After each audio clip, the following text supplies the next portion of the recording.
I'm Rob from Quick History, and in no particular order, these are 10 of the strangest photographs of World War II. At first glance, this photograph looks like it's been edited in Photoshop or something.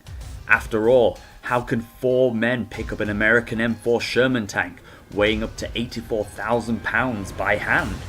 Well, that's because this tank is an inflatable dummy tank used to fool German spy planes flying over southeast England in 1944 into believing that there was a build-up of troops and tanks there that were preparing for the invasion of Europe at Calais instead of at the true location, Normandy, as part of Operation Fortitude.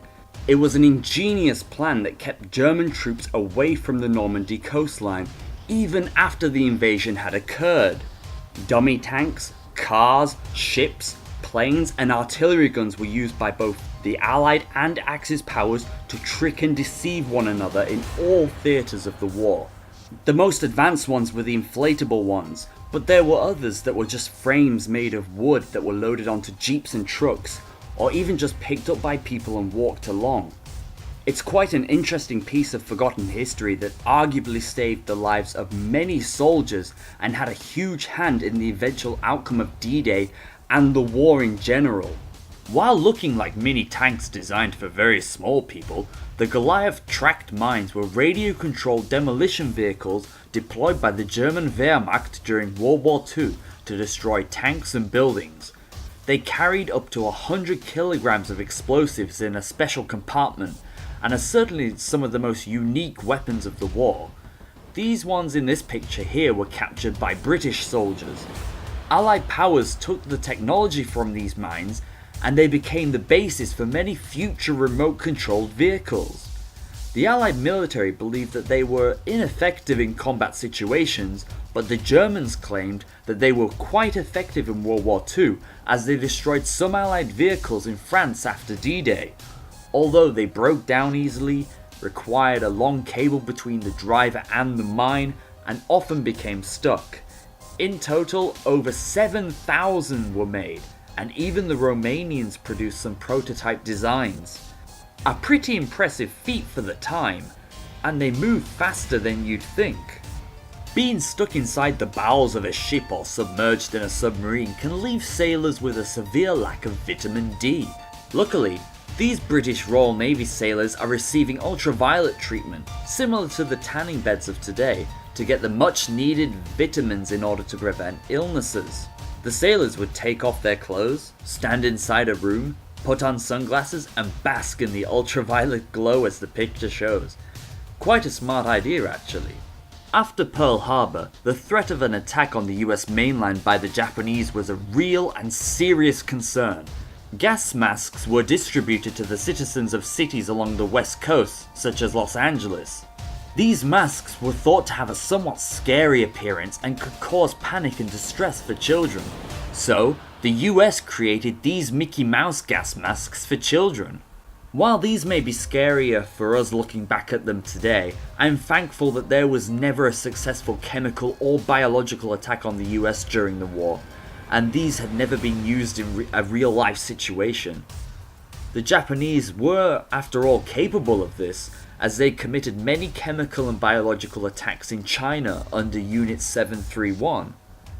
There were all kinds of special gas masks for babies, children, and even animals.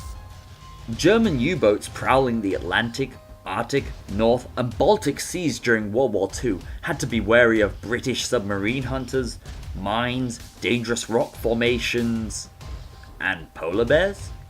Just kidding about the polar bears, but this unusual, unfortunate picture shows a hunted polar bear resting on top of a German U-boat. While this poor animal doesn't pose a threat to the sailors inside their U-boat, there were rare reports of polar bear attacks during World War II.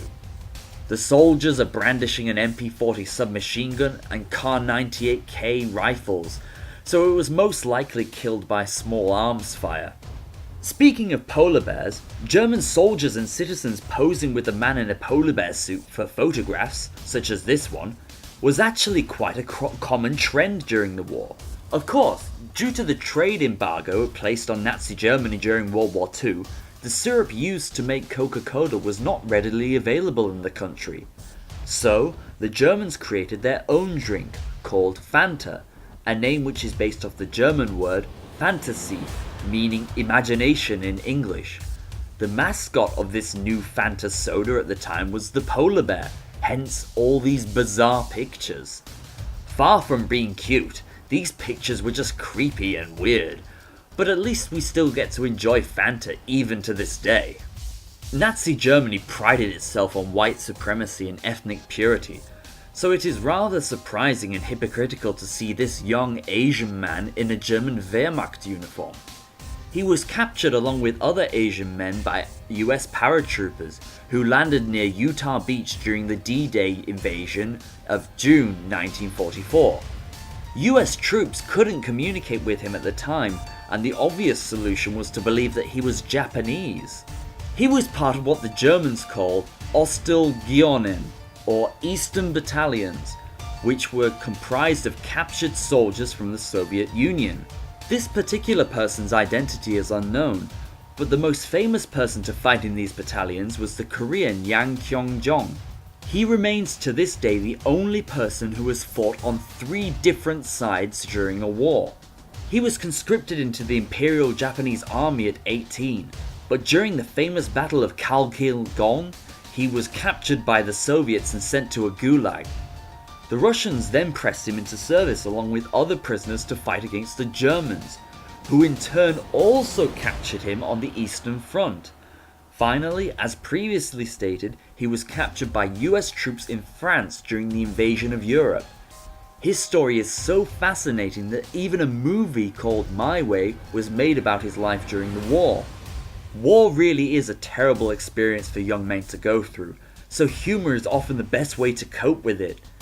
These American soldiers are using what looks like a German Panzerschreck to, well, look at the picture. Boys will be boys, I guess.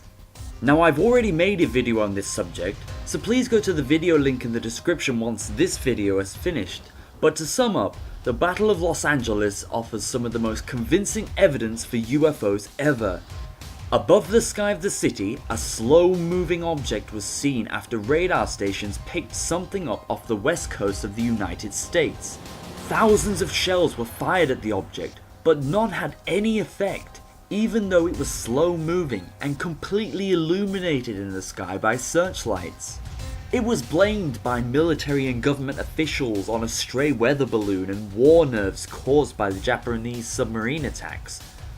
But as you can see, there is something there, and it is no balloon.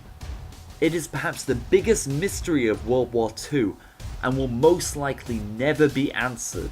When America joined the war and began facing Japanese troops in the Pacific, it soon dawned on them that they needed more training in close quarters, hand-to-hand combat when coming up against Imperial Japanese troops who, especially in the later years of World War II, often deployed surprise, close-quarter attacks with bayonets. Colonel Anthony Joseph Drexel Bidden, a hand-to-hand combat expert, was brought out of retirement to train US Marines. He was known for testing the abilities of new recruits by ordering them to attack him with bayonets. Despite his age, he was able to disarm them with ease. He most likely saved the lives of many US troops who fought in the conflict, and many of his techniques are still used to this day. Those are just 10 of the strangest, weirdest photographs of World War II. I personally like the Battle of Los Angeles photograph the best, just because it gives us some of the greatest evidence for extraterrestrial life out there. But what's your favourite photograph? If you'd like me to make another video on the subject, make sure you like the video and subscribe. Also, check out my last video about the top UFO sightings during World War II. Until the next video, see you!